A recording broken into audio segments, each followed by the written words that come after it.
বাঘ আমি দেখতে পাইনি। তাহলে বাঘ আমি দেখতে পাইনি, বাঘটা জঙ্গলের ভিতর থেকে এসে একবার জলের ডুব মেরেছে, মারিয়ে আমার লোকের দিকে আসতেছে। তো বন্ধুরা, গল্পটা তো তোমরা শেষ পর্যন্ত শুনলে, মানে সুন্দরবন মানুষের জীবন কতটা কষ্টের ভিতরে। তো তোমরা চাইলে এই মানুষটার একটু হলেও মানে সহযোগিতা করতে পারো।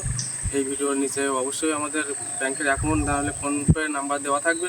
তো ওই 1 টাকা 2 টাকা 5 টাকা মানে যে যা পারো অবশ্যই একটু হেল্প করবে।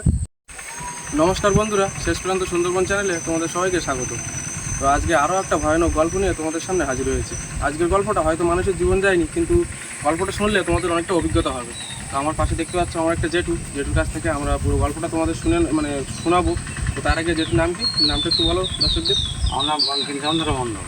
তো তোমাদের সামনে তোমাদের সঙ্গে কী হয়েছিল জঙ্গলে, পুরো ঘটনাটা একটু দর্শকদের ভালোভাবে বুঝিয়ে বলো, তাহলে ওরা বুঝতে পারবে, ওরা শুনতে ভালো লাগবে। ঘটনা হয়েছে, আমার তো বহুদিন থেকে জঙ্গল করি। করার ফলে আমরা স্বামী স্ত্রী আমার ছেলে আমরা জঙ্গলে যাই, মাছ কাঁড়া ধরি।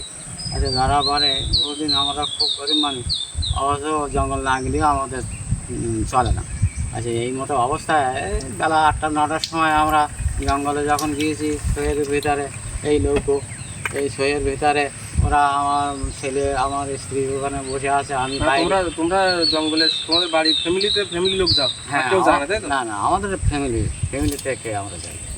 বাইরের কেউ না? না, বাইরে কেউ না।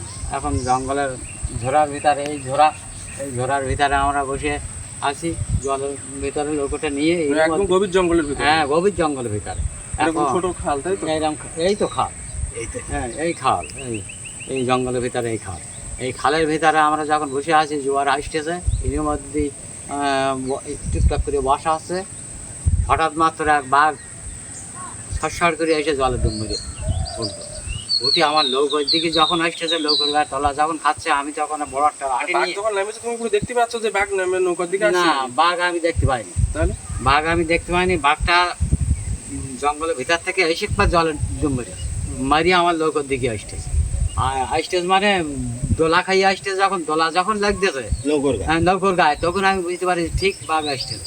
এখন আমি লাঠি নিয়ে বেরিয়ে নৌকোয় হয়তো তুলে দেবে আর কি, আর আমি একেবারে ওই লাঠি নিয়ে উঁচু করেছি, আর ওদের বলতে ওরে বাঘ আসলো, শীঘ্রই ওঠ। হ্যাঁ, ওরা কি ঘুমিয়েছিল না ওরা কি করছে? ওরা ওই ঠান্ডার সময় তো ওই শরীর খোলে বসে চুপছিল। হ্যাঁ, ঝিমিছিল। ওটা তো অতটা বুঝতে পারি না, যা কিছু। তুমি যদি ঘুমিয়ে থাকতে তাহলে একরকম। হ্যাঁ, আমি যদি আজকের ওই দিনই যদি আমি ওই শরীর ভিতর থাকতাম, বাঘটা হয়তো তুলে দেখবার আমাদের একজনকে নিয়ে যাবে। ওই বাঘ যখন দাবড়া দিয়ে আসতেছে, আর আমি বলতে জল দাবড়া খাচ্ছে কেন বলে লাঠি নিয়ে উঠে দেখি যে বাঘ মাথা তুলে দিয়ে হাতে তুলে দেবে। আর কোনোদিন এখনো শুনিনি মানে বাঘ ডাইরেক্ট সাঁতার কেটে এসে নৌকায় উঠে যায় তাই তো? হ্যাঁ, নৌকায় ওঠেই তো।